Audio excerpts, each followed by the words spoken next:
Ini hanya Allah turunkan untuk umat Nabi Muhammad SAW. Catat ini ya. Dan saya belum pernah bagi dimanapun yang ini, yang versi lengkapnya. Kalau bisa dilakukan, bukan hanya dosa digugurkan, tapi setiap hurufnya mempercepat terkabulnya doa kita di hadapan Allah Subhanahu wa Ta'ala. Ya. Ada 2 surah di dalam Al-Quran yang bila 2 surah ini dibacakan, itu setiap hurufnya dihitung bisa berpotensi menggugurkan dosa sekaligus mengabulkan doa-doa yang dimintakan. Sepanjang doa itu baik untuk urusan dunia akhirat kita. Kalau salah satu kurang baik diperbaiki oleh Allah. Misal dunia baik tapi akhirat tidak, maka diperbaiki oleh Allah kepada yang lebih baik. Surat pertama Al-Fatihah, surah kedua Al-Baqarah. Ya. Sebelum doa baca tuh Al-Fatihah sama Al-Baqarah. Tapi Al-Baqarahnya tidak dari ayat yang pertama. Kepanjangan. Cukupkan di ayat 285 sampai ayat 286, 2 ayat terakhir. Hadisnya sahih. Kalau mau dikuatkan biasanya banyak ulama memasukkan ayat 284. Ada yang sudah masuk ke dalam Ka'bah di sini? Ini informasi saja. Dan 3 ayat ini, Al-Baqarah 284, 285, 286, itu ayat yang dituliskan di dinding Ka'bah. Itu yang saat berhala dikeluarkan, gambar-gambar dihapus, itu ya, syair-syair diganti dengan ayat Quran sehingga jadi kain kiswah Ka'bah di luar. Itu ada sejarahnya. Yang di dalam pun dihiasi dengan hiasan ayat Al-Quran. Di antara yang dituliskan itu Al-Baqarah ayat 284, 285, 286. Intinya di 285 dan 286-nya. Tadi rakaat pertama yang saya bacakan dalam salat Isya. Hadisnya sahih. Itu spesial malaikat Jibril turun kepada Nabi Muhammad SAW mengabarkan kabar gembira siapa yang membiasakan membaca Al-Fatihah. Ya, kemudian 2 ayat terakhir di Al-Baqarah dari amanar rasulu sampai fangsurna 'alal qaumil kafirin, tidaklah dia membacakan itu kecuali setiap hurufnya dijaminkan mengabulkan doa-doa yang dia mohonkan sepanjang benar doanya dan tidak diselimuti maksiat. Ini maaf ya. Ini saya minta maaf dulu nih. Kalaupun Anda benar doanya khusyuk sampai nangis, tapi ada selimut maksiat dalam permohonan doa itu pengabulannya mental lagi. Hadisnya sahih. Thumma dzakara rajula yutilu as-safara ash'atha aghdara yamuddu yadayhi ila as-sama' fayaqulu ya rabb فقال رسول الله صلى الله عليه وسلم أن يستجاب لذلك فمطعمه حرام مشربه حرام ملبسه حرام وغذي بحرام فأن يستجاب لذلك. رواه مسلم. Nabi mengisahkan seorang lelaki menempuh perjalanan jauh. Awas, menempuh perjalanan panjang untuk ketaatan itu mempercepat doa dikabulkan 2 kali lipat dibanding orang biasa. Makanya kalau ada orang mau ke Mekah umrah, mau haji, titip doa. Ada yang mau beasiswa ke Madinah, ke Mekah, ke Al-Azhar, ke Mesir, titip doa. Saya biasanya kalau mau berangkat umrah, Ustaz titip doa, ayo tulis banyak tuh. Nggak saya baca. Saya simpen aja, ntar dekat Ka'bah, ya Allah engkau maha mengetahui. Ya. Mohon kabulkan semua doa-doa ya dari teman-teman jamaah yang dititipkan dalam kertas yang telah mereka tuliskan itu. Simple Pak, daripada capek kita bacakan satu-satu. Dan alhamdulillah biasanya ya insya Allah terkabul. Insya Allah. Itu perjalanan jauh. Nah orang ini menempuh perjalanan untuk sekedar berdoa. Safar. Ya, safar yang baik. Kemudian yang kedua, yamuddu yadaihi ilas sama, dia mengangkat tangannya ke langit. Ini saya tidak bermaksud mengajarkan ya, cuma menunjukkan prakteknya begini nih. Ada yang bisa bantu saya nggak? 1 orang maju. Cepat. Yang depan aja, depan. Jazakallah khair. Mohon pegangkan mic sebentar. Terima kasih ya. Lihat sini. Gini. Nah, jazakallah.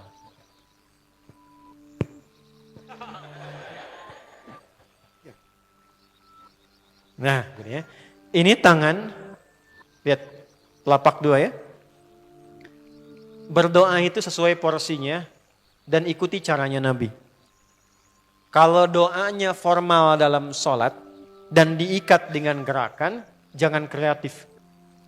Ikuti seperti Nabi yang contohkan. Misal dalam sholat, shollu kama ra'aitumuni usolli. Sholatlah seperti kalian melihat aku sholat. Nanti ada 3 posisi atau sampai 4 posisi dalam sholat yang mempercepat terkabulnya doa.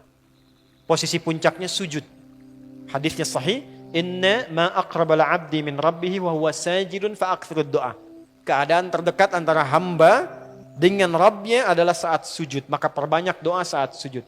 Tangannya posisi sujud begini, menempel. Jadi nggak usah begini. Oke, begini. Nah, ini di luar sholat. Di luar sholat, kalau berdoa, tangan begini. Lihat baik-baik ya. Ini kitabnya agak banyak, bahasanya panjang, saya berikan yang simpelnya saja ya. Baik. Ini kan teman-teman telapak yang kanan, yang kiri ya. Padukan begini. Ya. Lalu setiap Anda kan pasti punya garis yang kanan dengan garis yang kiri. Ada kan? Itu membentuk keseimbangan. Oh, ini bukan ilmu otak-atik ya. Ini ada sanadnya nih. Pertemukan 2 garis itu sehingga seimbang tangan ini. Tuh. Ini masalah sederhana tapi poinnya penting sekali. Sudah? Cara yang pertama begini. Ini di luar salat dan bukan dalam posisi saat istisqa, saat minta hujan. Begini. Sudah? Pertemukan. Lalu letakkan sejajar dengan dada di sini. Ya. Jadi kalau dada itu ini posisinya, ini nahar di sini. Ini ada rongga dari bagian atas dengan perut, ada rongga kosong. Nah ini yang disebut dengan sodrun di sini. Ya, kalau kita meletakkan telapak tangan saat sholat begini, letaknya di sini. Yang ini perut, yang ini nahar. Doa itu di sini. Jelas? Semakin kita memohon dengan lebih sangat, naikkan sedikit begini. Sudah? Kalau istisqa, minta hujan, agak lebih tinggi ke atas. Nah ini cara mengangkat yang standar di sini untuk memohon. Jelas? Oke, jazakallah khair. Nah ini orang ini dia mengangkat tangannya. Jadi melakukan perjalanan jauh, mengangkat tangannya, ya muddu yadaihi ilas sama. Orang yang berdoa dengan mengangkat tangan itu dijawab doanya oleh Allah lewat keterangan Nabi SAW. Itu bisa kamakala 2 kali lebih cepat dibandingkan dengan orang yang tidak mengangkat tangan saat berdoa. Jadi Anda cuma sekedar doa dengan mengangkat begini, itu lebih cepat potensi dijawabnya dengan mengangkat doa. Ada seorang bertanya pada Nabi SAW, hadis sahih, ya Rasulullah, bagaimana pendapatmu dengan seseorang yang meminta kepada Allah dengan mengangkat tangan atau kamakala? Lalu Nabi mengonfirmasi, bertanya balik, bagaimana kalau ada seseorang memohon kepada Anda dengan mengangkat tangannya? Pak, tolong Pak, tolong Pak, tolong. Gitu kan? Di depan rumah Anda, 1 jam begitu Pak, tolong Pak. Kira-kira Anda beri atau tidak? Beri. Minimal kalau Anda nggak punya kemampuan, Anda referensikan atau beri sesuai kemampuan Anda kan? Angkat tangannya. Dia jawab, saya malu kalau nggak ngasih. Apa kata Nabi? Innallaha hayyun karimun. Allah itu lebih punya sifat peka untuk merasakan malu pada hambanya kalau dia tidak memberi ketika hambanya mengangkat kedua tangannya. Nah nanti ada beda-beda posisi saat khatib Jumat misalnya 1 begini untuk khatib. Makmum mengangkat 2 tangan. Yang ketiga dia mengatakan ya Rabb, ya Rabb. Asmaul Husna. Doa yang dibuka dengan Al-Asmaul Husna itu dijawab 2 kali lebih cepat dibandingkan dengan doa yang langsung dimohonkan kepada Allah. Itu perintah. Tahu Nabi Zakaria? Nabi Zakaria apa ujiannya? Diuji oleh Allah, hidup demikian lama sampai rambut memutih, fisiknya letih, istrinya divonis secara medis, maaf, monofos dan mandul. Kata medis gak mungkin punya keturunan. Maka beliau berdoa kepada Allah dan dalam doanya dimulai dengan Al-Asmaul Husna. Sebelum sampai ke doa itu di Ali Imran ayat 38 sampai 39, buka dulu Quran surah 17 Al-Isra ayat 110. Ini perintah langsung dari Allah. Qulidullah awidur rahman ayyamma tad'u falahul asmaul husna. Quran surah ke-7 ayat 180.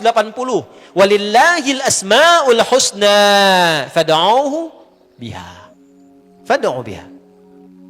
Qul Allah, kalau engkau punya masalah hambaku, dan tidak ada di dunia ini yang tidak punya masalah. Quran surah kedua ayat 155. Walanabluwannakum bisyai'. Setiap yang hidup itu, aku pasti akan uji dengan masalah. Itu kata Allah. Jangan disimpan sampai di situ, teruskan. Bukan untuk membebani hambaku dengan masalah, tapi untuk menaikkan kualitas hidupnya sehingga menjadi lebih baik. Jadi ketika Allah titipkan masalah itu, bukan ingin membuat kita bermasalah. Tapi dengan masalah itu kita diuji supaya kualitas hidup kita menjadi lebih baik. Ini Anda yang kuliah di UPI di sini, ada ujian nggak? Ada. Untuk apa ujian itu diadakan?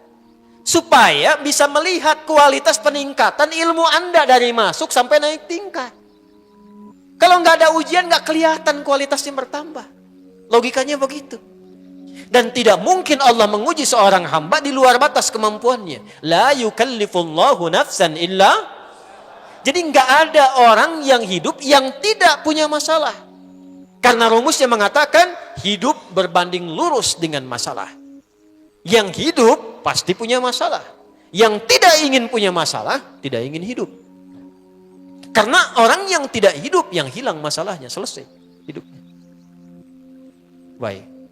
Siapa yang tidak ingin punya masalah? Angkat tangan. Baik. Siapa yang ingin punya masalah? Alhamdulillah. Baik. Yang lain wallahu a'lam. Nah, kulit Allah kalau sedang diuji masalah, kan yang ngasih siapa? Yang nitipkan siapa? Yang punya solusinya siapa? Kalau Anda tahu yang punya solusinya Allah, kenapa curhatnya bukan kepada Allah? Kan sudah dicontohkan di Quran, kalau punya masalah curhatin ke Allah. Quran surah 12 ayat 86, sejak era Nabi Yakub, masalah di rumah tangga, anak bermasalah curhatnya pada siapa? Allah. Innama ashku bathi wa huzni ilallah. Aku tuh kalau punya masalah, sesedih apapun, curhatnya Allah. Bentangkan sajadahmu, curhatkan dalam sujudmu, tingkatkan takwamu. Wa may yattaqillaha yaj'al lahu makhraja. Quran surah 65 di akhir ayat yang kedua. Bentangkan sajadahmu, curhatkan, habiskan dalam sujudmu, keluarkan tangismu. Sehingga bebannya jadi ringan. Walaupun solusi belum datang, hatinya sudah tenang. Yang diperintahkan panjangkan sajadahmu, bukan panjangkan statusmu. Kita sudah tahu ayatnya, paham ketentuannya, tapi kenapa prakteknya ditumpahkan di Instagram, di Facebook, bikin vlog di YouTube, hanya untuk curhat saja. Dan ironinya dalam hal yang demikian tahu yang menyelesaikan Allah. Sekarang tambah bonus, aminkan ya. Yang mengaminkan doa ini mudah-mudahan dihilangkan masalahnya. Puguma mana yang ada bermasalah kayaknya di dia. Itu gimana kumaha tuh ya teh? Paham? Curhatkan sama Allah. Nah bagaimana mintanya? Sebut namanya ya Allah. Awidur Rahman. Kalau kita ingin minta lebih cepat, minta dengan kelembutan Ar-Rahman. Rahman itu bisa disebut namanya ya Rahman, bisa cari cara mintanya yang paling lembut, yang menyentuh. Allah senang dengan kalimat yang menyentuh. Misal ya. Kembali ke Nabi Zakaria tadi. Quran surah 3 ayat 38. Hunalika da'a Zakaria rabbah qala rabbi habli min ladunka dzurriyyatan thayyibah innaka sami'ud du'a. Ya Allah, hamba-hambamu itu telah menghukumi aku dan istriku tak akan mungkin punya keturunan. Sedangkan engkau yang maha pemberi tanpa punya batasan. Mereka mengatakan istriku punya keterbatasan. Maka aku memohon kepadamu yang pemberianmu tak ada batasan. Mohon ya Allah anugerahkan keturunan dari sisimu saja ketika mereka mengatakan tidak mungkin itu punya. Sungguh engkau yang maha mendengar doaku ya Allah. Perhatikan, kalau kepada yang maha mendengar saja tidak terkabulkan, mohon tunjukkan kepadaku saat ini dengan cara apa lagi dan kepada siapa lagi aku mesti memohon. Itu dalam banget. Ya Allah, Engkau perintahkan aku berikhtiar mencari kerja, aku lakukan. Engkau perintahkan mengeluarkan keringatku dengan cara yang halal, aku kerjakan ya Allah. Engkau perintahkan aku jauhi yang Engkau larang, aku lakukan ya Allah. Sekarang aku telah berikhtiar dari sejak keluar, aku telah menunaikan sholat subuh seperti yang Engkau maha mengetahuinya. Dan menjelang malam aku mengadukan bahkan di rumahmu ya Allah hanya untuk sesuap nasi bagi istri dan anakku dari yang halal itu. Aku telah melakukan apa yang Engkau perintahkan, aku hanya memohon apa yang telah Engkau janjikan. Kalau dengan semua ikhtiar yang aku kerjakan sampai detik aku bersujud di hadapanmu di rumahmu ini belum Kau kabulkan, mohon tunjukkan kepada aku di malam ini ya Allah, dengan cara apa lagi mesti aku memohon kepadamu. Minta. Pernah enggak begitu mintanya? Itu Rahman.